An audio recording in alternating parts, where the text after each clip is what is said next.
Welcome, everyone. We're going to start off today. We're going to have an interesting panel, I think, and have some fun. But we have sort of four Black SMB buyers and people in the ecosystem that all have different stories. And to start off, we're going to go through and just everybody's going to get a chance to sort of introduce themselves and their genesis story of how they got here. And then the topic today is going to be just around what it means and what it's like to be a Black small business buyer or owner or operator. So I'll kick it off and then we'll go around the horn for introductions. My name is Elliott Holland. I'm a proud alum of Morehouse College, Georgia Tech, and Harvard Business School. I started in the deal world from a private equity perspective and then was an independent sponsor for several years with an older business partner, and then spun out and was a self-funded searcher for a while. Had some success, but definitely some challenges. And around 2018, I took a look at all of the influx of folks into the small business buying arena. I had known from my previous years how difficult finding good due diligence solutions were. I thought a lot of offerings were pretty bad for even experienced business buyers, but I think even worse for first-time buyers or people new into the arena. So I started my current firm that I run, Guardian Due Diligence, to be the diligence solution that I thought I needed and hoped other people needed as they came in sort of fresh without the iBanking or private equity experience. And now I run a team of 17 forensic accountants, and we do due diligence work for some of the folks on the screen here, but also for other folks that are probably listening. So that's my quick introduction. And then I'll pass the microphone to Bruce. All right. Thank you. So my name's Bruce Vann. I was introduced to this space in business school. I'm a Darden alum, and but it sort of was. I graduated in 2013, but it was sort of a passing thought, and then I didn't revisit it until I want to say, when was that? Late 2018. I'd lost my third job in 4 years, and I saved up a little bit of money, and I said, okay, I'm just done working for people who are I don't think as smart as I am. And I'm not saying that I'm the smartest guy in the world, but I can say demonstrably I was more intelligent than these folks who had the habit of firing me, possibly for racist reasons. I don't know. But we all kind of know. So then time went on. I beat the bushes of my network. Somebody said, hey, Bruce, you ever thought about doing a search fund? I was like, no, I hadn't thought about it. Oh, wait a minute. That's a great idea. I read the HBR guide to buying a small business. And really just hit the road from there. That was that was January 2019. I found my first company, Lux Out Products, in July of 2019. I closed on it on February the 14th of 2020, and I've since acquired two other companies. Since then, small acquisitions. The whole group has about roughly about 750 in SDE right now, but I hope to get some more acquisitions here in the next 6 months to a year, and get my income up a little bit higher than that. And that's where I am, and that's how I got into this space. All right. Let's go with I'll pass it to Bakari next. Hey guys. Let's see. So my name is Bakari. So I founded Graves Hall Capital in 2016. Since then, acquired two companies. I first bought a burlap bag manufacturing company in partnership with a private equity firm. It's a $35 million company. We have 80 employees. We hired a CEO who runs the company for me, and we're doing pretty well. About 5 million in EBITDA on a trailing 12 months basis. The year before that, executed an acquisition with a family office, an educational technology company. Completed that deal the year before. So besides that, I also teach entrepreneurship through acquisition, or just specifically teach MBAs how to buy companies through whatever model that they choose to take at Cornell. And I, speak generally, and show up at these different panels and things to try to inspire people who are like me, who are interested in doing this. I don't share the academic pedigree that some of my peers do. While I went to Morehouse College, I actually didn't finish. So I left school before I completed my degree, and I never got an MBA. And so my introduction to this space really came from an interest in not being poor anymore and looking for ways to not have to be that anymore. I identified a bit with what Bruce, you said a second ago, about getting fired often by people who didn't feel like they were smarter than me in terms of like their business knowledge. And so in this process, starting to learn and think about how to get involved in entrepreneurship, which I felt was going to be my path. I think some of you guys may have heard Dame Dash when he was on the Breakfast Club years ago, telling people how important it is to have something that you own in your own name, as opposed to just working for people for the rest of your career. And that inspired me in 2015 or 16 when he gave that interview. And so for me, I started looking for those routes and looking into entrepreneurship. And as I was exploring entrepreneurship, I couldn't find a route that made a lot of sense that didn't require me to have to go out and raise a lot of money. Sure, dropouts raise money for VC deals all the time. But I didn't have like a really great like idea about what to look for, or what to create.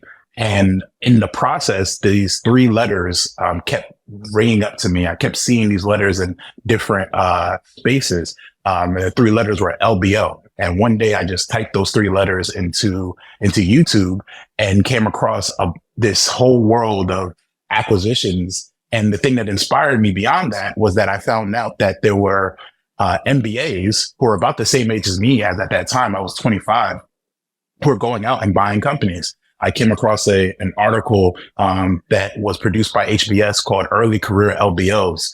And this was before Rick and Royce had published their book, which is, pretty prestigious and has been referenced already. But there was no information about this subject, or not as much information in the public space. And so, I actually went out and I sat in a course at Columbia Business School, which was taught by Tim Bovard, and learned how this process works for going out and buying a company. And then I lived in New York at the time. I flew out to Stanford and sat in David Dawson's class at the GSB, and learned how this process went. And so after getting the knowledge, I decided to execute and go after trying to complete acquisitions. And so and now I'm where I am now. And so that's my story. There's a couple. I should mention that I've known Elliott for a while, and Elliott was a big part of my introduction to the space. Before I was in the entrepreneurship to acquisition space, I didn't have a private equity background. And so, Elliott was very helpful in providing me with materials and a perspective, and the knowledge that he had also gone to Morehouse and, was at Harvard Business School was, a great amount of authority for me to take his, advice very seriously. And it's helped me significantly through my career. And so, so now I sit here as, board of directors, owner of multiple companies, lecturer in this space in a pretty high way. And so that's me. That's compelling. Great story, Bakari. And then, Chris, bring us home on the introduction. Yeah, so thanks, Elliott. Happy to be here and happy to do this panel. My name is Chris Munn. I'm a proud Howard University graduate, and that's it, because when you go to Howard, that's all you need. But I got into this space similar to the other guys, like not knowing anything about it. I worked in finance in New York, worked on Wall Street, didn't really know about buying small businesses. I took a corporate M&A job in Atlanta, where it was our job to buy businesses that were doing $2 to $10 million in EBITDA. And that's where I really learned about it. Read Reginald Lewis' book, Why Do White Guys Have All the Fun? And that kind of really inspired me to get on this path. So since then, I've done 2 acquisitions, one in 2020, one in 2022, both remote acquisitions. I live in California. My acquisitions are in Florida. and we do a little over $5 million in revenue. And I'm still looking to do more acquisitions. So super inspired by the space, super inspired by the people that are on this panel, and hopefully can inspire some people to join the path as well. Awesome. So different pedigrees, different experiences. So, and some of that stuff, Bakari, I'm not even sure I knew, which is tisk on me. So we're gonna get into it here. So I wanted to give a shout out to Reginald Lewis's book, Why Should White Guys Have All the Fun?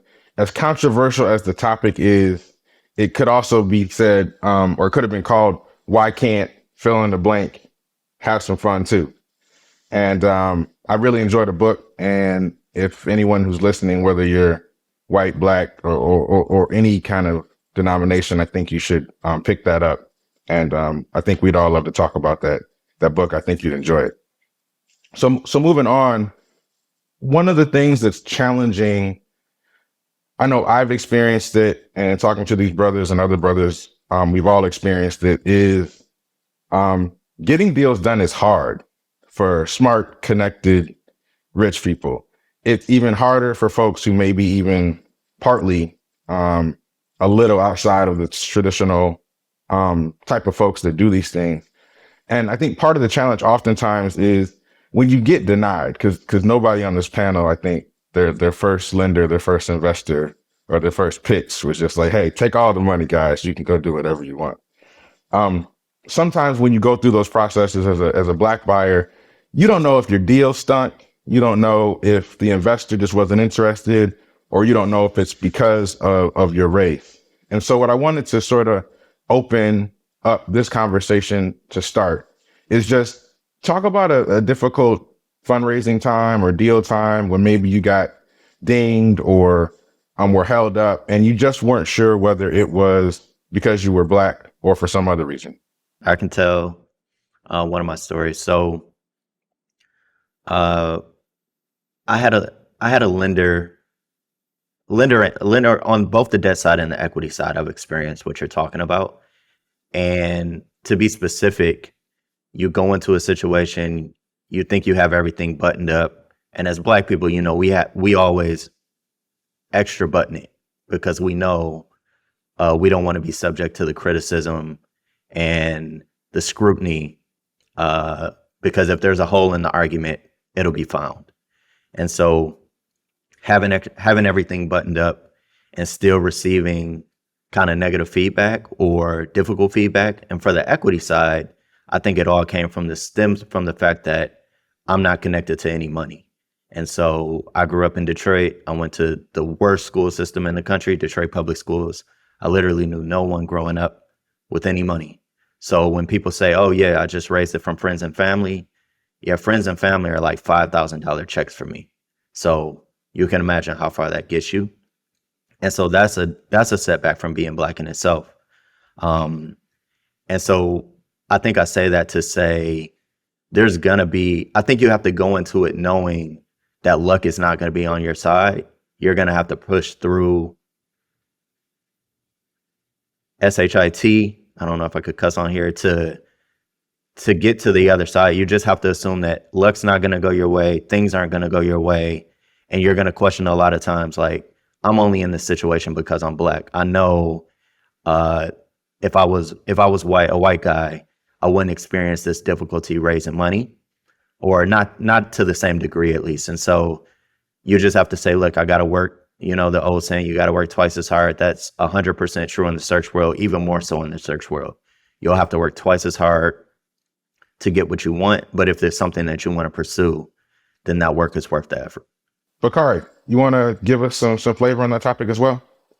Yeah. So I spoke at MIT maybe 2 months ago, a month ago, and told a lot of people my story. And I started to get some inbound responses from people via email, phone, etc., who wanted to have a chat with me, particularly young black men, black women who had been in my shoes and were thinking about trying to buy a company. And one of them reached out to me and I had a conversation with them, and they were telling me about how they had this concern about going after the search route because they, I had just finished business school. I think they were at HBS. They had just finished business school, and they were considering going into investment banking. But they had this urge and interest in going into the search fund world, but were concerned about the difficulty of navigating that. Now, as I mentioned at the beginning of this call, when I went after this, I did not only have like all the things that you just mentioned, Chris, which is even when you said $5,000 checks, I don't think I ever saw $1,000 when I was growing up. So like, even like I came from nothing to pull this off, right? Like zero, like when I connected with Elliott was probably the richest dude I knew, and Elliott wasn't rich. So I was coming from nothing, and this dude is reaching out to me asking me about like whether or not to do this with a @hbs.edu email address, getting ready to be an investment banker. You know what I'm saying? So listen, if I could pull this off with all of the difficulties and all of the amounts of ching ding ding dings that I navigated, if you're listening to this and you're thinking about pursuing this, you're going to bump into those things, but these things are not insurmountable. These are the same challenges that I bump. I have the guys who started Harlem Capital. We were all in Harlem around the same time trying to navigate this business world, and they bumped into a lot of the same things that I was bumping into, even though they had graduated from HBS. So like this process is hard. It's difficult. I have tons of stories, particularly in my situation, in that not knowing if somebody's turning me down because this is a great business, a great CEO who's stepping in, a great industry. It fits every single one of the search fund factors, but I'm getting a no. Is that because they're like, oh, you can't buy this company because you don't have an undergraduate degree? That sounds stupid. Or you can't buy this company, or we don't want to back you because you're Black. I was never able to determine those types of things. But I eventually got it done. And so my advice to anybody listening to this is that you can do it. Just push through it.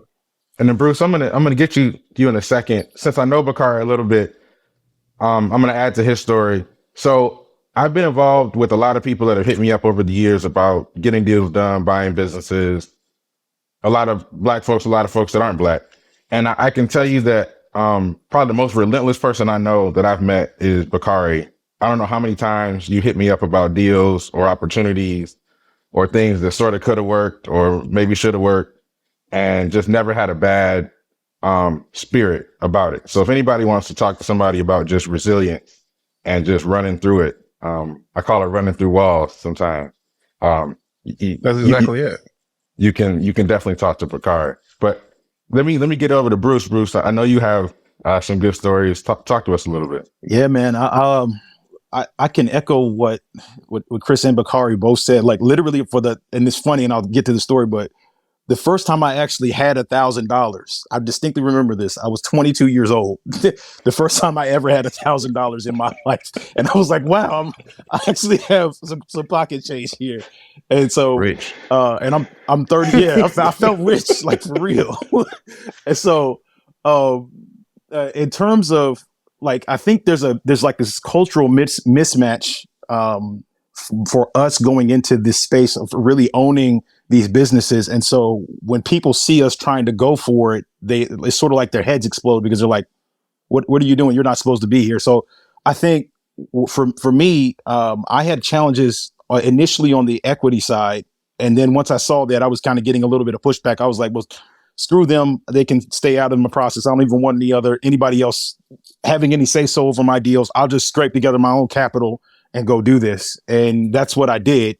But the place where I really had the biggest challenges, I think, was in trying to buy companies. Like there were certain people or brokers or sellers who just kind of gave me a real nasty energy sometimes from time to time by saying, hey, look, I want to come and buy this company. Like I remember I was trying to buy a landscaping company one time and the seller called me a nuisance and said I would drive his people nuts. And then the broker was like fussing at me about something I don't remember. And I had to say, hey, look, I won't say his name, but I was like, hey, look, hey, hey, I'm the customer. I know you're an old white man and you're a baby boomer. You think that the world revolves around you and your feelings, but that's not how this works. If I'm paying here, you need to talk to me a certain way. You need to consider what I have to say, even if you don't want to hear it. And you got to give them that kind of energy and persist past it. I mean, you can be polite with it, but you got to be able to do that. So, I mean, my only advice with people who run into that sort of energy is like, and it's kind of really befitting today, especially with the Supreme Court striking down affirmative action as we've known it for so long. If somebody's going to just don't let your opposition outbold you, outbold them, be more bold than them. And I'm not saying you have to be rude, but you can assert yourself in these situations. And there's no way to actually, it's a very assertive thing to go to a broker or a seller or anybody or a lender and say, I want to buy this company, but you have to do it if you want to get there. And you got to do it every day after you buy it if you decide to be running the company. So that's my thoughts there. That's such a great point about being assertive. Like, it's such a great point because when I first came into the space trying to buy companies, I thought that I needed to be this like really like highfalutin and like very gentlemanly and very, I don't know, like demure. Like I thought like I needed to like, I don't know if you guys have ever seen Pretty Woman, but the Richard Gere's character, he buys companies. And so when I would watch that movie, I was thinking, is this like the effect that I need to like provide when I'm, trying to do this? And so there was times when I used to like if I was going to meet a business owner, I would be like, meet me at the Harvard Club. I was not a member of the Harvard Club, but I was actually friends with a member of the Harvard Club. And so we would go there together. And so they would meet me at the Harvard Club and it was beautiful. And we would sit down and we would have these conversations. And ultimately, even though we were in this beautiful place and all these types of things, and I was suited and booted and everything, I would sit down and we're talking, it's a deal. It's money. It's cash. Like I can have the nicest, but if I'm coming $500,000 shorter than the other guy, it doesn't matter if he shows up in a pickup truck. Who's going to give it to the dude who's giving more money? And so ultimately, I just decided to say, listen, I'm going to be me. Like I show up like this, like that's right. I have my chain out. I have my hair, like I have my face on my website. I look just like this when I show up, right? I assert because I'm going to be the person who owns the company. Like it's me. Like I don't need to be the other version of me. Like I can be me and get this done, or we can't get it done. But to like asserting that point about who I am, that this is legit, this is me. And you're going to have to deal with me, not some other version of me. Not being disrespectful, but just being like, I'm the guy who's buying the company. You know what I'm saying? Like, so when I'm dealing with the brokers or the bankers, I'm always in that frame of mind. This is the equivalent of me showing up at a restaurant. The waiter, the broker should show that same respect to me because I'm the person who's paying and making this possible. And so I respect exactly what you said. I know exactly what you mean. You got to assert yourself, not in a way that's disrespectful, but just in a way that reminds, or that not even reminds, but just sets the agenda and the clarity that this is a business transaction, and the person who's providing the money and is going to have to do all the work of organizing the entire transaction is standing in front of you. And so, and I found in my experience that the sellers are pretty comfortable once they see that they're dealing with like a real person as opposed to like, the representative version of yourself. I actually think that's where Black people have the best advantage.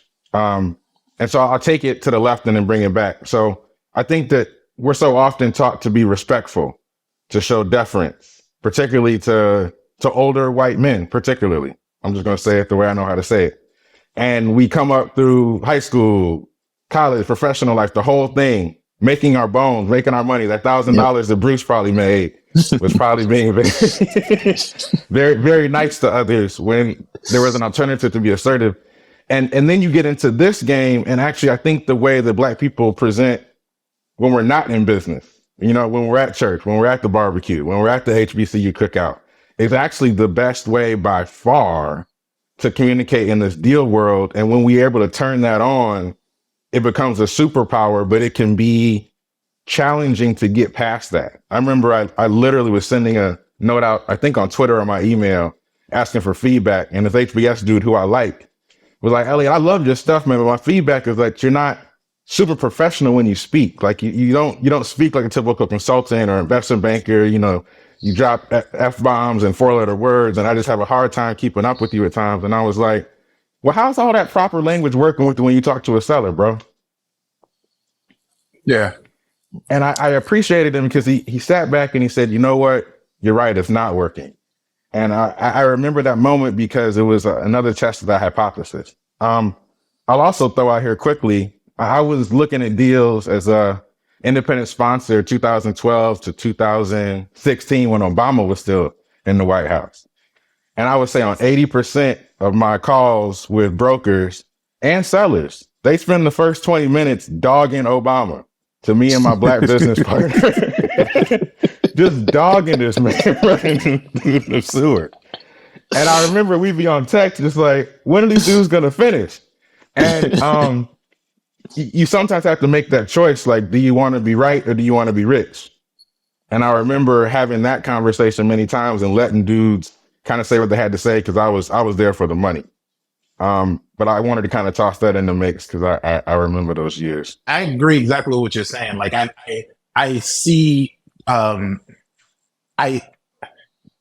Obama, just to speak to Obama, when Obama became the president, I think there was a generation of us who were like, oh, so to be successful, we need to follow the Obama model. So keep your hair low, keep nothing on your face, try to live the squeakiest, cleanest life as possible, get every single degree. Like there was like a whole generation of us who were like, I blue shirt, white shirt, always have a tie on, all of that. And because we saw that success and it reflected as to what it seemed like if we were going to follow some version of that success, even if we don't want to be the president, but we want to do anything that's reflects it in the public space, that we need to adopt that. And another counterpoint to that is I remember maybe 3 years ago, Jay-Z was at Columbia, and he said, "I walk into every room as me. Mm-hmm. I don't do no changing of my voice. I don't change my inflection. I'm exactly the person you see here and there." And that like stuck with me in a way that like I knew at those times that I was still trying to navigate what it meant to be a Black person in business in a way that was authentic to who I really see myself, as opposed to being whatever version that I was attempting to be. And so I respect that. That the other thing is what you just said about the bosses don't talk like that. Right? The bosses don't have the nice inflection and are super. When I talk to bosses, that they all talk, they say the F-bomb, they say the S word, they say everything in every single conversation. Every time I'm in those private meetings, it's not buttoned up like that. What shows in the press release and the public facing kind of things, that's where you might see a drawback to that. But in the actual conversation, everybody's realistic. They're who they are. I've been in conversations with business owners who, just like you said, Elliot, who are just who voted for Trump and are like explaining to me why they voted for Trump. I'm not there to have a conversation about Trump. I'm there to buy your business. You know what I'm saying? So if you want to vote for Trump, I'll say, nah, I can see why you would do that. Right? Like I don't need to agree with you. I just see why you would make that conversation. Now now that we're past that, what's your EBITDA? How many employees do you have? Right? Is there any customer concentration that I should be aware of? Is anybody getting fired soon that's going to affect the business? Like that's what I'm there to have a conversation with. And if they want to trail into that, we can address it and move the right on. That was some good belly laughing there. Thank you, everyone. So now you guys are operating businesses. I guess we all are. And I want to give you guys an opportunity to just tell us what that's like, just in general, but particularly from the lens of being Black. And I want to start with Chris, just because I know a little bit about his situation and then doing it remote. And I love how he puts some things very simply but emphatically. So let's talk a little bit about your operating experience, Chris, and how that's been for you. Yeah, I'd say my operating experience has been really positive. I really resonate with what Bruce and Bakari were saying, and even you too, Elliot, about being yourself and taking up space, because eventually you'll have to, right? Like you can't live your whole life and not be yourself. And to touch on that just a little bit more, I think it's a big struggle for Black people, especially Black men, because we're taught to minimize and shrink ourselves to fit in. And whether that be at school, whether that be in the workplace, or especially like in situations with the police, it's like because being Black and being yourself can be a detriment to your life. And so we have to change that thinking when we go into business and say, I need to be my full authentic self. I need to come as myself, because all the skills that made me is what got me to this point. And so I try to bring myself to work all the time. I talk just like this when I talk with my coworkers, and my team. I don't try to sugarcoat things. I'm myself. And you get the sense that this is, it's not in a dictatorship way, but this is my company. This is the way I want to run it. And you're going to have to get on board with that. And that's just very different than anything any Black person has ever experienced in my life. Nobody gets to say like, hey, you're doing it my way, or except my father, like in the house. But other than that, it was like, you get to tell a team of 100 people, hey, this is the way we're doing it, and follow me. And so you have to be authentically yourself to be able to do that. And I think it's the hardest thing. It was the hardest thing for me to switch on. And to Bakari's point, you really have to lean into it though once you become a business owner, because that is the way the bosses talk. It's the way people receive communication, simplest terms. And the simplest way to communicate is just to be yourself. And so being myself, being my authentic Black self, coming to work, listening to my hip hop in the office, like that's me. And that's the way we do it at my company. So I completely agree with what you guys said. And I would just encourage the listeners, like, it's going to take a mental shift to start taking up space and start being yourself. You're taught your whole life that you're going to get ahead by not doing that. But I think all of us are here to say we all are standing where we are because we are ourselves 100%. Yeah, you're going to get me every single day. Bruce, let's hop into your experience. Talk a little bit about your experiences. Yeah, I mean, I think it's my experience is so I'll tell my experience with another story, right? Like, so I went and bought my second acquisition, which was or is a ribbon weight machine, and ribbon weights are it's what it sounds like. This machine that takes a long piece of ribbon, folds it in half, puts little pieces of steel inside of it, fuses the ribbon around the steel, and then we use those ribbon weights at the bottom of our stage curtains. So I bought that from this guy in Georgia named Bill, right? And we did all this work. I went down there with my cousin, and we did all this work to get the machine dismantled properly and get all the pieces, and hope that it worked once it got to Richmond. I rented a truck and all this other stuff. And so the morning I was supposed to fly out, and so was the guy was selling it to me. He was supposed to fly out because he and his wife were going to retire to Costa Rica, which they ultimately did. The trucking company lied. They said that they were going to, or was it the trucking company or somewhere in there, somebody lied to me about the timing of when the truck was going to be there. So it was much later. So both of us ended up missing our flight. And I was getting mad. I cussed the guy out because, like, what the fuck's the matter with you, dude? Like, this, you're holding up my money and all this other stuff and this, that, the other. But I could only show sides of that anger in off of the training and my programming and the way that I've been set up. So when I went and talked with Bill about it, and he was waiting, he was like, "Bruce, you're too nice." And here's the guy selling me this business, telling me you're too nice. And I thought about it. I was like, man, yeah, you're right. I am too nice. And the reason I'm too nice is because there is no socially acceptable way for a Black man to display anger. And when you are managing people, you have to. You absolutely have to. And it's not saying you have to be angry all the time, but you absolutely have to from time to time. There's going to be times when somebody does something dumb and you got to call them on it. And people aren't really used to that. So I think it's been a journey for me, and not to say that I've mastered it, but it definitely has been a journey for me. And I can't imagine what that is like for managers of people and teams who are Black in companies that they don't own, because that would be nightmare of a tightrope to walk for me. So God bless it if that's you. I'm in the seat I'm in now because I could not figure out a way that 30 years of that, Bruce, made any sense, or I could find success in that. Not having agency, but being required to deliver results, and then only using some of the skills that you can bring to the table because some are unacceptable to HR. You'll be in the HR meeting quick.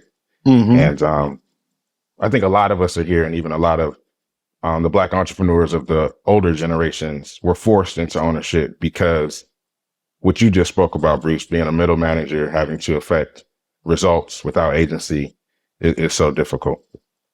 So, Bakari, tell us a little bit about your experiences, good, bad, and ugly in operating. Yeah, I mean, luckily in my case, and sort of unluckily too, I don't run my companies. The first company I bought, the last company I bought, the Burlap Bag Manufacturing Company, I have a CEO who runs that company, and I sit on the board of directors as an independent sponsor overseeing the business. And so in my situation, I'm mostly being reported to by the CEO, and some of the team when I, ask questions. And so there are some key responsibilities that I'm taking on just to accelerate some of the growth of our business. We have some e-commerce projects that we're working on, and so a lot of that stuff is mostly outsourced. What is interesting is, I guess, from a race dynamic, is that the majority of the board are white men, and so I'm the only Black guy in the picture. In fact, when I say the picture, if anyone's listening, you can go on my LinkedIn page. I have a picture of all of us at our last board meeting, and I'm dressed pretty much like this, and everybody else is in professional gear as well. And it's such a stark picture when people look at it because I look like the person who's out of place. But the funny thing about that picture, in that picture are the two sellers, the people who sold us the company, and one of the investors who I participated with, and two of the people who work for him, actually two of the partners and one associate. And the only reason that transaction happened is because of me. I'm the only one. Right. That's right. I negotiated the letter of intent with the two brothers. I found the investor to participate and get the transaction done. And so while I look like I'm the most quote unquote out of place person in the picture, it's your picture. This picture doesn't happen. You are the curator of that picture. I'm the curator. I'm the person who made this whole thing happen. And so it's such a funny, if anyone's listening, just go on my LinkedIn page, you'll see the picture, and you'll bust out laughing. You'll understand exactly what I mean. And so that's the experience, or that's the space I operate in. That said, I enjoyed the guys I work with, and we're trying to make our board even more diverse right now. We have some people who come from our industry, but also have some diverse background beyond even me, from like an all male standpoint. I am bringing in women onto our board as well. And so we're thinking thoughtfully about this stuff already. And so I like the guys I work with. I love my board. I love the company, and the goal is over time to find places to add more diversity to our not just to the board, but also to the leadership and the management of our business as well. To me, that's a great big opportunity. That's that I think more business owners and more search fund people should take in a note. It's something that I'm working on, sort of on the side of pulling together a small fund to go out and buy companies that in the lower middle market that we can convert or get MBE status or certification for. There are literally billions of dollars that are allocated to minority businesses that go unclaimed, which ultimately result in those contracts being available and open on the public markets for MBE suppliers and service providers. Starbucks just announced that they're going to spend $1.5 billion on minority businesses. Another company, Echelon, I believe, announced that they spent $2.8 billion in 2022 with minority businesses. Apollo, all of their portfolio companies, they just announced that they want to, across all their portfolio companies, spend at least $2 billion with minority businesses. And so and that's just the private sector. In the public sector, the GSA, Biden just announced that the GSA is going to be focusing and targeting even more for minority businesses. And so there's a big opportunity for companies that are not currently owned by Black people or minorities to buy those companies, get that certification, and get access to all of these contract dollars that are literally just sitting there and waiting. And so that's the fund structure that I'm looking to put together right now, and just like a short on our thesis that we're hammering out right now. And so that'll be that may show up more publicly in the press within the next 18 months.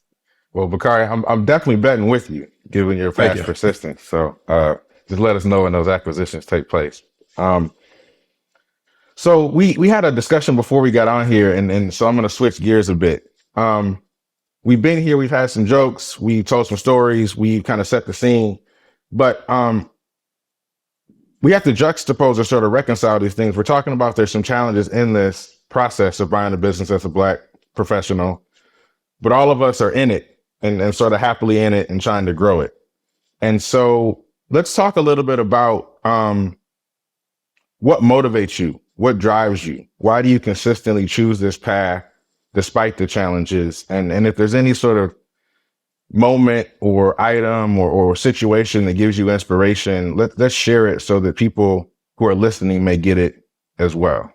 And so I want to start with Bruce on that one. Tell us a little bit about what makes you choose this path every single day. I think about myself as a small line segment in a much broader continuum of a bloodline. And I think about my ancestors who were like probably kidnapped off the river Niger and put into the Middle Passage, like the ships on the Middle Passage, and had much rougher lives than me, right? And my challenges. And so to me, I think I owe it to them and I owe it to my progeny. I just had my son a couple of weeks ago, my first son, and I'm really happy about that. But I owe it to them and I owe it to my progeny to be everything that I possibly can and to try to pay it forward, so that the wealth of not just the money wealth, but the wealth also of the wisdom and the knowledge and the financial knowledge and how to do all this stuff snowballs over generations so that we can change the order. Because I don't have a lot of control over, like, it's just like when I started with that $1,000. I don't have a lot of control over what happens tomorrow, but I have a ton of control, or a lot more control over what I want. And this is just us as people in general. We have a lot more control over what 400 years into the future are going to look like, what that reality looks like for our progeny. So for me, that is my why. I don't want any more Vanns working for people who don't see them as full human beings. I just don't want that. And then the other part of my why is I think ETA in general is the very best. Well, is generally, I won't say always. Sometimes somebody can go and start something that's going to just blow up and be amazing, some amazing startup or something like that. But generally the case is that it's the best and most consistent and predictable on-ramp to building wealth that's out there if you do it the right way, right? Like, it's how, look, Elon Musk still does it. Sam Walton did it when he got on board. Robert F. Smith has been doing it and had a lot of success with it. Like, all these different people, they found something that already existed and then backward engineered the financing, acquired it, controlled it, and then grew it all these times over and over again. And even Jay-Z was doing it. You mentioned Jay-Z earlier. He did it with Tidal, and probably, I think, a few other companies. So this is the final frontier, and this is how we skip the line, and we don't have to shuck and jive and ask anybody, oh, would you please hire me? Please pick me. I'm the special one and the exception. You should pick me. No, we don't have to give any of that energy anymore. We could just go and buy the companies. And I think that's the best route for that. So let me interject a little bit about the history of deal making. And I talk a lot about some of my challenges earlier in my career getting deals done were just I didn't have enough rich uncles. So a lot of times the friends and family concept that's been talked about already, people sort of assume if you can't raise $100,000 with your friends and family, and they don't really adjust that for your economic sort of opportunity set, then they don't want to put their money with you. And I understand that concept of skin in the game from an investor perspective, but let me circle it back to why I wanted to bring all that up. With the growth of ETA, with the growth of the SBA 7A program, with the growth of search funds, but particularly self-funded search, and now where you can put 10% or less down on $1 million business, and not be the only one at the bank having that discussion, but have hundreds of people, if not thousands, having that discussion. It's like a double click on what Bruce said around it being one of the easiest on ramps of wealth generation, because now you don't need as many rich uncles. You can actually get things done with a lot less equity. In fact, there are groups that will emphatically and market that they will put up all the equity and you will still have control ownership. And so a lot of us, I think, came from how do I put these $2 together and go get $1 million? And there were very few ways to do it. Even as recent as 5 years ago, 10 years ago, certainly. Now there's a lot more ways. So I wanted to continue on in the concept of sort of what's your why? I think it's a good way to phrase it, Bruce.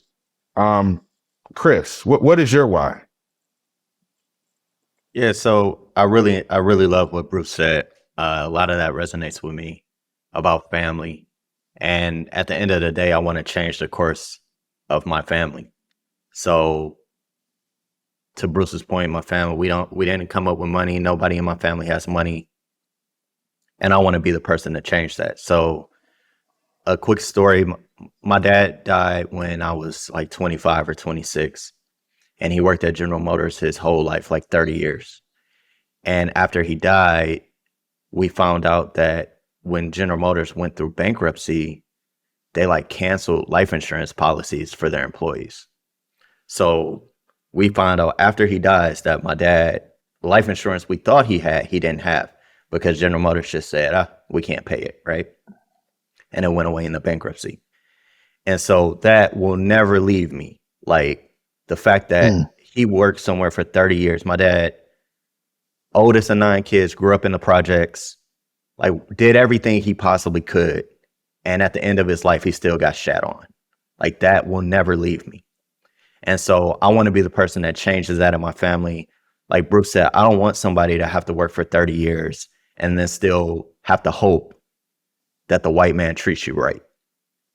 Like I want to make sure that my niece or my kids or whoever can come work for me at a place where I know they'll get treated right because I'm in charge. And so that's my why. Bakari, Yeah. I want to talk to you about your why, but also I want to give you a chance to talk about your motivation, because we've talked about it previously, and I want to get it on wax. So, as I mentioned early in this call, Dame Dash's interview at the Breakfast Club was a huge wake up call for me, man. I was 25, and he was talking to Envy. He said, "Can you own this business?" He was like, "Yeah, I own shares in this business." He was like, No. Can you, if your son needs a job here, can you give him cash flow out the bank to work here? No. So you don't own this. I was just like, he just made it so crispy clear about that situation that the majority of us, and I'm 25, so I'm at the beginning of my career, but at the time I felt like I was like late in my career. Like I just felt like, man, everybody at this time was, a lot of the people who I respected at the time had started businesses and all these types of things. But still, like I was 25 at the early stage of my career, hearing this guy who had effectively inspired me since I was a kid, right? Like I've been listening to hip hop since I was, 10 years old. And so, I'm thinking like, how do I get into entrepreneurship? And every version every style of entrepreneurship that I would look at seemed like the high end version of it. The best outcome was maybe make $1 million at the end of 10 years. And I was like, and that's like a great outcome for, some entrepreneurs. And the entire first 6 or 7 to 8 years, you're making $10,000 a year or something like that. Like, it just seems, or you got to raise a bunch of money, which dilutes your ownership in the business, and you're back into the same situation. And I was like, man, like, there's got to be some route to do this where you're an actual owner, where you have control over your income. What is this route? And when I started looking into it, I saw real estate, and everybody who was teaching real estate, and I'm coming with no knowledge, everybody who's teaching real estate, they look like they're shiesty. Like, they're charging $30,000 to learn how to buy and flip homes and stuff like that. And I'm like, my God, like, there's gotta be and then I found out about the ETA world. And at the time, ETA was literally only being taught at HBS and Stanford. It was the only 2 places you could go and actually sit down and learn this thing. And so from my perspective, it looked like it was a secret. And I was like, okay, if it's a secret, I'm showing up to try to figure it out. they teaching these HBS kids how to buy companies at 26. Like, oh my God, we got to get this done immediately. And so I literally just showed up, and I was at HBS, I was at Columbia, I was at Stanford. I did whatever I could to learn this knowledge, because to me, it was a secret. Now it's not much a secret anymore, right? There's books, there's podcasts, there's all types of things that make it possible. And so the only difference and the only distinguishing difference, and this goes to a Nipsey quote, and I love that we're quoting so many good people, but Nipsey has this quote where he said, the only distinguishing quality that separates me from anybody else who's trying to do this or get down to what I'm trying to accomplish is that I didn't give up. That's it. Like, that's the only, like, he was like, I went through every emotion, man. I went through excitement and sadness and depression and glee. Like, I went through every version. I was getting ready to give up and keep it going, but I just didn't give up. That's the only difference. And so to me, that's, I took that as like a personal model for this. Like, I was not going to get this. I was not going to stop with that. And I'm still not stopping, right? Like, this is just like the beginning. Like, this is, the things I've accomplished so far are giving me the ability to accomplish even more. That's, and so my goal is to buy as much as I can. And just to add to your point, Bruce, that was the other, I looked into the same thing. I realized that even the guys who were starting businesses, the way they were adding to their businesses was through M&A. Facebook bought Instagram. Warren Buffett, he's known for being a great stock investor, but he buys companies. He bought Geico. Like, all the guys who do this at the highest levels, they do not go out and just start businesses. They acquire businesses. They learn how to integrate them into their own entities. And there's a bunch of different work that goes into the M&A process. I've worked as director of corporate development for an engineering software business. I've been head of M&A for an artificial intelligence company. So I understand that M&A work is even more complicated than, what can be described sometimes on a podcast like this. But, regardless, the approach, the strategy, the growth factor, there's nothing more powerful than finding a great business, buying it for a good price, integrating it well, and taking off. And so that's what I recommend for anyone listening is take this seriously. And I think I'll add a little bit about my story. I know I'm in a service provider now, but I spent, 6, 7, 8 years as a private equity professional and self-funded searcher and independent sponsor. I think when I looked at it, I said, to really give yourself some freedom, you got to get some wealth. You got to get some agency. You got to get some autonomy, because the likelihood that 30 years in somebody else's organization that you're going to be dealt a fair hand. All my old school cats that were in these companies weren't getting dealt a fair hand. And you get so high up into the organizations where you don't have many options. Like, you're a senior director, VP at some company, and they let you go. There's typically very few companies in that industry already. And then ones that already don't have that seat filled, and then ones that will take you on, it's so few. So I was looking for ways to actually create wealth. And this opportunity just never left me, because you can actually leverage some of your skills being real. I think a lot of owners, actually see themselves in people who are disenfranchised, because a lot of the owners, particularly in blue collar businesses, are high school graduates who sold something and now they have a whatever they sold business, right? Mm-hmm. And people beat them down and kick them in the face. And when they see somebody who may have had similar experiences, I think they see themselves in those folks. And so I just knew that if you kept hustling, to Bakari and my man Nipsey's comment, if you just didn't give up, there was gold at the end of those hills. And then, of course, you know, I am a Harvard dude here, and I throw myself under the bus sometimes. But I had that secret concept too, Bakari. All my super ultra rich friends are buying companies, so it's like there must be some gold in those hills. Yeah, that's exactly right. Exactly right. And I saw the same thing. Like I was like, when I was listening to the to Dame's interview, I was working for a company at the time, and I was thinking to myself, wow, like if I stay here, I'm just gonna be here. Like I'm never gonna own this thing. I'm never gonna have a major ownership stake. Even if I'm provided options to buy this company, I'm never gonna be a major. I didn't found this company. I didn't buy the company. I'm always gonna be. I'm gonna be capped here. And the thing that's really scary is if I stay here, I'm gonna move. I'm gonna end up having more responsibilities that are requiring me to have a paycheck, or that I'm gonna feel that we're gonna require me to have a paycheck, a monthly income, or bi-weekly income to actually be able to support, i.e., a family, kids, wife, mortgage, all those things, the types of things that are gonna. I'm 25. Those are things that may be 10 years away from me. If I stay here, I'm gonna it's gonna push myself completely out of this moment and not be able to really fully take advantage of it before the risk tolerance gets so low that I'm not actually able to take advantage of this moment. And then there's the problem of becoming senior. As you just said, we're Black people, so we get senior in an organization, and for some reason they have to downsize and we get kicked out. We're going into a competitive market with our skill set.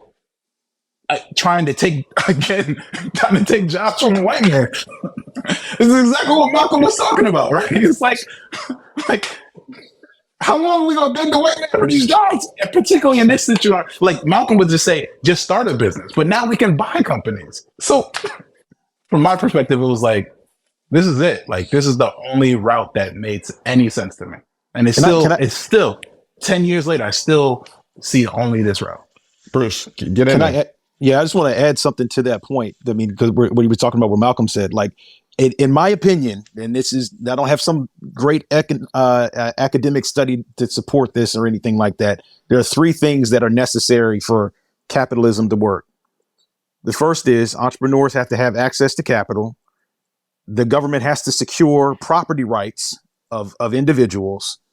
And then there has to be some level of protection against the law, super duper anti-competitive behavior, like stuff like whether that's monopoly power or whether that's the too much power getting into the hands of a few people in the government, whatever it is, or whether that's too much in the big business. If you think about it historically, for us Black folks, we've never really in the culture in the 400 years, and we've been here a lot longer than a lot of people have been in this country. We've never had all three of those. But now we have this thing where especially with this distribution of knowledge over the internet and conversations like this, where we can understand how to navigate it and how to get access to that capital and get access to, and know that we can also like no one can just go and take your property rights easily, like they could take 100 acres of land from your family in Alabama 100 years ago, because they definitely did that to Black people a lot. Black Wall Street, but yeah, and especially with Black Wall Street and what happened some in of those beaches in California that they're trying to get back to the family of the people who was taking it from. I think Manhattan Beach, maybe. Yeah, I may be off. Exactly. Seneca Village here in New York. Yeah, and all I'm saying is like the playing field is different. It doesn't mean that because every time what happens is something racist happens. They have some racist policy, and then they're like, oh no, we're going to take it away, and then it morphs into some other new racist policy, and it just goes over and over and over again. But if if our enemies are going to be that inventive, and I call them enemies because there are people who really conspire against us, and that's very real and true, and we need to accept that. And we need to have those conversations and be real about that. But if they're going to be that way and creative, we got to be that more on it and creative for it. Because I think I mean, what there's 40 million of us in this country. If even a fraction of us had a large representation in small businesses in this country, and small businesses employ half of the country, like you're going to affect culture. You're going to be the most protected class in the entire society, because if small business goes down, then the society falls apart. Like all of these different things, and that's just what I wanted to piggyback on your point, Bakari. I didn't mean to go on a rant. Yeah, no, and this is the time to do it, right? Because the baby boomers are retiring. These companies are becoming open for sale, and it's not like ultimately even deep down in the South, Georgia, Alabama, all those places, if you come with the right amount of money, you still buy that company. And so, so this is, in my opinion, the opportunity to get it done and then to build even further. I couldn't agree more. I'd even toss in the fact that before, particularly for self-funded search, it was so difficult to get access to the lenders and to build relationships with the lenders. Whereas now the lenders are way more accessible on places like Twitter and LinkedIn. And so people can actually see your line of progression. And when you get into the zone of executing your transaction, you can actually know those folks, which was far more difficult even 5 years ago. So, we're kind of coming to the end a little bit. So I wanted to sort of give everybody a chance to kind of wrap things up. And, I'm not going to go with the prompt, actually. I think everybody is brilliant here. So, if you have any sort of final thoughts or a charge you want to give to the folks who are listening, or a story you want to tell, let's do that on the way out. Chris, you want to start us off? Sure, man. So first, thanks to you, Elliott, for moderating, and thanks for Will for doing this and allowing us on his platform. That's super generous of him to do that and thoughtful. But I think on the way out, all I really want to say is this ETA path is arduous. You're going to come across challenges. It won't be easy. But when you put into context that this can change the trajectory of your family, then to me it's something that's well worth doing. I think everybody here is interested in changing the trajectory of their family and what they come from and changing their circumstances. And for a lot of Black people, changing your circumstances is like the most life-changing work you can do. We come from places where there's not a lot of opportunity. I mean, in Detroit, I just knew people that worked at the plant and worked at the post office, and getting out to going to Howard like changed my life, literally. And so it put me on this path to be able to pursue ETA, to be able to buy businesses. And I'm super thankful for that. And it's challenges every day. But I always think in comparison, Black people are the most resilient people in the world. We've been here for 400 years. Haven't been treated well for 400 years. And we still get up every day and have joy and like have family. And we've stuck together. And to me, if people could get through 400 years of that, that's nothing compared to what you deal with in ETA. So that's my story. And that's just what I want to leave with everybody. If we as a people can get through what we've been through in this country, then ETA is like small fries. Mm-hmm. Bruce? So I'll try to be quick, but I got 2 points. One is a story. When I was a broke grad student at Darden, I had 2 roommates, and they were also Black. They were JD MBAs, and we lived in a triple. Each of us had our own room, but we had an apartment with 3 bedrooms. And we got this letter from the office saying, "Hey, look, you all have been good tenants, and you've paid your rent on time. We're giving $100 to each person that's on the lease." And so I saw that, and I was like, "Oh, okay. Well, I guess I'm broke. I'm going to go out and seek this out thing." And I'm going to seek this out. And I went to the office. But before I went to the office, my roommates were like, "Oh, no, they're just talking. There's some sort of gimmick or whatever, this, that, the other, blah, blah, blah." Well, I went to the office, and as soon as I got my $100, and I that came back in, they immediately both got up and ran to go get theirs. And I think that is a personality type. You have to be the type of person, if you want to do this, to go and actively seek the thing out yourself. And to Chris's point, whatever you're seeking out, it's out there, but it's so much easier than what people have had to deal with in our bloodlines in this country up to this point. And the other thing I would say is, and I'll just say this, is like, you're going to have a very hard time ever really getting ahead if you start from nothing or very little. You're going to have a very hard time doing that if you never take advantage of leverage. And that leverage at least has to be operational leverage, but it may also be financial leverage. And if you can get a nice thing going with both operational and financial leverage, then the system works for you. Bakari, how would you like to leave us off? Yeah.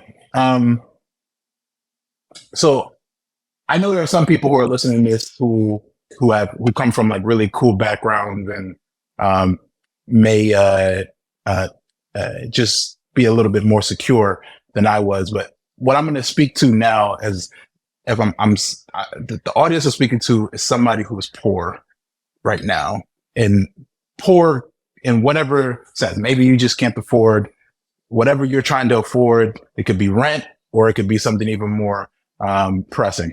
And so let me just tell you a little bit about what's going on in my life right now. So I come from real poverty.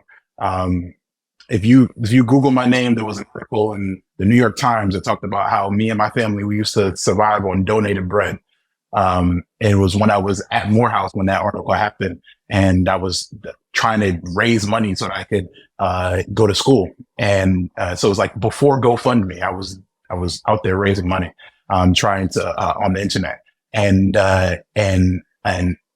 so right now, today is my last full day in New York City.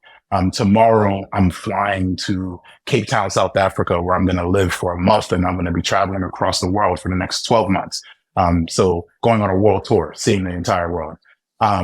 My younger brother, who also comes from the same poverty background as I did, a couple months ago, wanted to, he's a drummer and a good musician. And, he was graduating from undergrad, and was looking into grad school. And I suggested that he go to Juilliard, and, he thought it was going to be a little difficult. We did a lot of work to connect with the actual organization at Juilliard. Eventually he got an audition. Ahead of the audition, he, was getting ready to go out, and he was dressed, sort of like in street clothes to go there, 'cause that's what he could afford. And I was like, nah. So we went down to the suit store, and I spent like $500, bought him a suit, got him all suited and booted. When he got to the audition, they were like, man, you look so good. And then he got in. He's good. He's also a good musician, but he also got in, right? And because they like his style as well. Then my sister came to New York City for her birthday a couple of days ago. When she came into town, I gave her $500. We went out, saw the city, went to museums, went to the World Trade Center, went out for dinner multiple times. Now when I leave tomorrow, my younger brother is taking over my apartment here in New York City. And so he has a place to live while he goes to Juilliard in the fall. Now, all of this has been made possible by the fact that I increased my income the way that I did. And my brother, even if he had gotten to Juilliard without any of those things, the suit and the being able to commute back and forth between where he lives to stay with me here in the city and now having his own apartment, even if he had gotten into Juilliard, he would have had to find a place to live, and he's poor. You know what I'm saying? Just like I was. And so if I hadn't solved that problem for like in a very direct way, even my family's like immediate ambitions could have been curtailed. And so these are the things that I think are critical. Like there are like short-term things that I'm able to resolve, and then do luxurious things like the world tour that I'm talking about. Which is also just beneficial for me as a human being to go out and know what it's like to be an American outside the United States, and be a Black person outside the United States. And so these are experiences and opportunities that become afforded to me because I solved the the money problem. And I solved it for good, right? Like not in like, I came up and I hit the lottery real fast. Right. No, like Right. I own something that generates money from me and a huge amount of money on a consistent basis that puts me in a position where even if I go get a job, even if I decide in the future, you know what, I enjoy this, but I'm also going to work for this company while I'm, doing this, so I can be an owner and an employee. I'm making that decision. I'm making a choice to work for a company, and it's coming from a place of if I don't want to work for this company, I can literally say deuces, and I don't got to worry about my rent. I don't got to worry about nothing. It creates a place where I'm dealing human to human with people, not from can you let me please pay my bills, And so these are the things. If you are hearing this and you're poor, I've been in your shoes. I know exactly what that's like. And I'm telling you, this path that I took, no matter how hard it was and all the things that I went through, it has made it possible for me to live the life that I live now. And if you're inspired by any of those types of things, I would say take advantage of this. So I'm going to say two things to wrap us up, kind of like the Baptist Church. Thank you, Will, for giving us this platform to speak and to be seen. All the deacons, and I won't go through the whole list. Giving honor to God. Yeah, the head of my life. In case anybody was checking to see if we had our cards, I think we all have our black cards. So I'm going to say the same thing to anybody listening. So I'm speaking to the person who's considering this path and is 50-50. Because if you're already on it, just keep going. If you're 50-50 and want to get some help, I'm a busy professional, but I'm always willing to help people who are willing to help themselves. So when I first met Bakari, I did the same thing that I'm going to do just for anyone. And my Twitter DMs are open. My website has my email address. If you're looking for help in this process or where to get started, you can email me. I'm going to email you some things to read. And as long as you are participating in the reading and learning about this, we can continue the conversation. And so I'm speaking to the person that's 50-50 who's considering doing this, not sure if they want to do it, not sure how to do it. I want to provide an on-ramp for that individual. So I'm very happy that we got a chance to sit here and speak. I hope that the stories that you heard here felt genuine and give you motivation.